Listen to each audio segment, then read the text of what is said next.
we're all going to die and it's the end unless we actually do something ourselves. That all life on Earth, 97% of it, is going to go, and possibly in my children's lifetime. We are facing the potential collapse of our very civilization. This is Extinction Rebellion. You can't miss them. Throwing fake blood at capitalist icons. Ended up on the roof. Disrupting airports. And city centre road junctions. They want total decarbonisation by 2025, 25 years sooner than the UK government's target.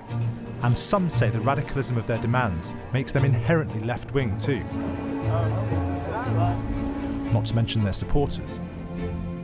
There's time, but we can't do it by just pissing around at the margins of the problem. We've got to go straight to the heart of capitalism and overthrow it.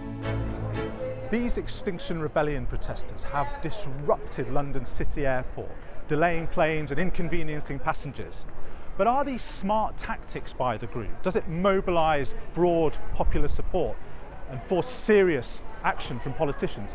Or do these kind of tactics and the extreme rhetoric merely alienate the broader public and lawmakers who they ultimately need to be on their side? Some people might not like us, but we know from historical evidence and from the social science that they'll be having a conversation about the issues. Unfortunately, this kind of protest works, whereas writing to your MP and signing petitions doesn't really have the impact that it needs to have. When I say I'm cooperative, you say crossly, I'm cooperative. They say they're not political, but is that possible when they're making such drastic demands?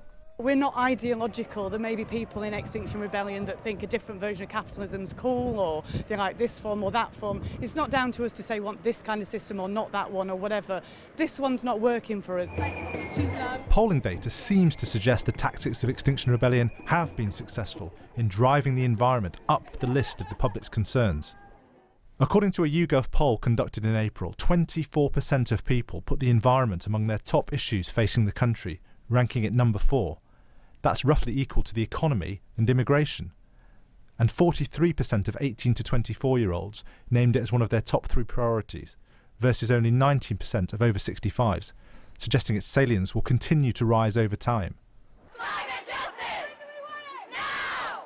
Now it's not just Extinction Rebellion.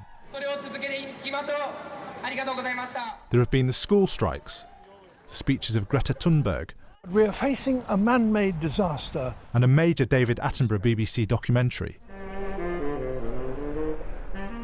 But Extinction Rebellion's noise clearly helped to drive it up the media agenda. But there's a caveat.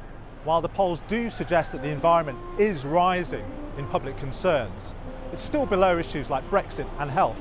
And moreover, we can't necessarily conclude from those polls that people are prepared to accept the kind of very radical policy agenda implied by Extinction Rebellion's 2025 decarbonisation demand.